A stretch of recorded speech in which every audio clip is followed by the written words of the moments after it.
रीवा जिले के पुरवा गांव के लाल ने कर दिया कमाल, पहले ही प्रयास में बने सिविल जज उत्सव सिंह तिवारी।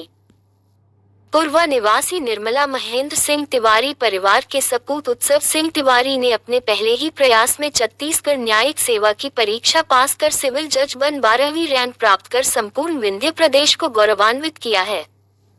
आपको बता दें, उत्सव सिंह ने अपनी 12वीं की परीक्षा उत्तीर्ण कर 2021 में lower law college greater Noida से BLLB पास कर न्यायिक सेवा की तैयारी किया एवं पहले ही प्रयास में 12वीं रैंक प्राप्त कर सिविल जज बने।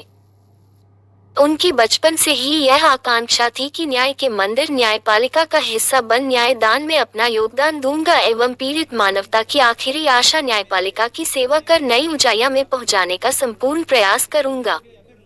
उन्होंने कहा कि बड़ों का आशीर्वाद, सहयोग एवं कड़ी मेहनत, लगन, पक्का इरादा, पूर्ण विश्वास, श्रद्धा, आशा, उत्साह, धैर्य, दूरदृष्टि से आज सफलता मिली है, जिसमें मेरी 12th रैंक आई है।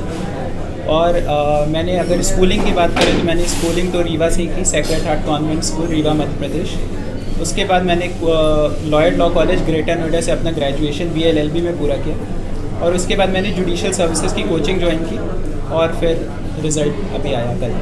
पहली बार दिया था एग्ज़ाम की इसके पहले भी दिए हैं? छत्तीसगढ़ का पहला अटेम्प्ट था मेरा। इससे पहले मैंने दिल्ली जुडिशियल सर्विसेज का इंटरव्यू दिया था। आने वाले युवाओं को क्या कहेंगे, क्या मैसेज देंगे, संदेश? देखिए, सबसे ज़्यादा इम्पॉर्टेंट होता है आपका हार्ड वर्क, कि आप कितने हार्ड वर्किंग हैं। हार्ड वर्क, उसके साथ साथ स्मार्ट वर्क भी होना चाहिए। लेकिन इससे भी ज़्यादा मैं कहूँगा कि इससे भी ज़्यादा इम्पॉर्टेंट होता है कि एक मोटिवेटिंग फैक्टर होना चाहिए सबके पास।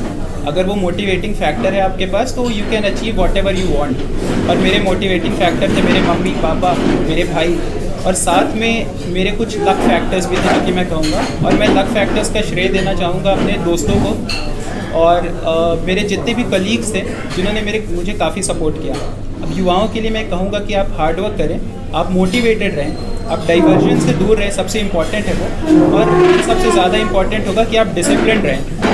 अगर आप डिसिप्लिन्ड हैं तो अगर किसी दिन मोटिवेशन कम भी होती है तो एक पॉइंट ऐसा आता है सर कि मोटिवेशन कम हो जाती है, लेकिन अगर आप डिसिप्लिन्ड हैं तो आप अचीव कर लेंगे whatever you want to achieve. So that's it. तो आपको मोटिवेशन के साथ साथ डिसिप्लिन की बहुत ज़रूरत है। अगर आप डिसिप्लिन्ड हैं, आप वो चीज़ अचीव करना चाह रहे हैं तो आप उस पर बस लगे रहिए। एट दी एंड आपको रिजल्ट मिलेगा। रिजल्ट सर कहीं जाता नहीं है, आपकी डेस्टिनी है, आप अचीव करेंगे चाहे कुछ हो जाए, वॉट एवर यू। कितने घंटे पढ़ाई करते थे, कैसे क्या टाइम मैनेजमेंट कैसे करें? एग्जैक्टली तो मैं एग्जैक्टली कैलकुलेशन के थ्रू तो नहीं बता सकता, लेकिन ये बता सकता हूँ कि सुबह 4 बजे से 8 बजे तक पहला मेरा स्लॉट रहता था पढ़ने का। फिर 8 से 8:30 थोड़ा सा भैया को जाना होता है तो बैंकों के लिए, तो थोड़ा सा उनकी तैयारी में लग जाता था। उसके बाद अराउंड 10 बजे से दोबारा पढ़ाई स्टार्ट होती थी जो कि 2 बजे तक होती थी। तो दूसरा स्लॉट ये था 4 घंटे का, बीच में थोड़े से 5 मिनट या 10 मिनट के थोड़े बहुत ब्रेक्स, और उसके बाद फिर खाना, लंच, और देन आफ्टर दैट 3:30 से एक और स्लॉट स्टार्ट होता है जो कि 8:30 तक जाता है। 8:30 के बाद डिनर विनर करके मैं अपना सो जाता था, अराउंड 10 के अराउंड सो जाता था। तो आप कैलकुलेट कर लीजिए अराउंड 10 to 12 आवर्स डेली।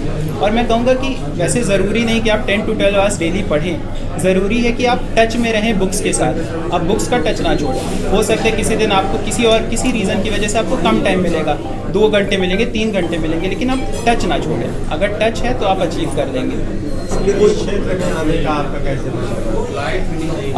सबसे मोटिवेटिंग फैक्टर जो थे, जिन्होंने मोटिवेट किया, जिन्होंने पुश किया इस फील्ड में आने के लिए, वो थे मेरे मम्मी और पापा। उन्होंने बोला कि नहीं, आप जज बने। जो एक रिस्पॉन्सिबिलिटी होल्ड करते हैं एक जुडिशियल ऑफिसर, बहुत बड़ी रिस्पॉन्सिबिलिटी है। मेरे सर ने कहा था जब मैंने कॉलेज ज्वाइन किया था, तो मेरे एक सर थे, उन्होंने कहा था कि एक जज जो है वो एक दिन में अगर 10 मैटर्स भी सुनाता है, 10 फैसले भी देता है, तो वो उसके सामने कोई केस आएगा तो सिर्फ 2 पार्टीज़ नहीं रहेंगे उसके सामने उनके परिवार भी रहेंगे। तो एक फैसले में 10 लोग की ज़िंदगी को आप इफेक्ट कर रहे हैं। तो ऐसे करते करते अगर 10 फैसले भी आपने सुनाए तो एक दिन में आप कम से कम 100 लोगों की ज़िंदगी को इफेक्ट कर रहे हैं। उनकी लाइफ से रिलेटेड, उनकी प्रॉपर्टी से रिलेटेड, उनकी लिबर्टी से रिलेटेड आप डिसीजंस लेते हैं। ये काफ़ी मोटिवेटिंग लगा मुझे और इसलिए मैंने इस फील्ड में आने का डिसाइड किया।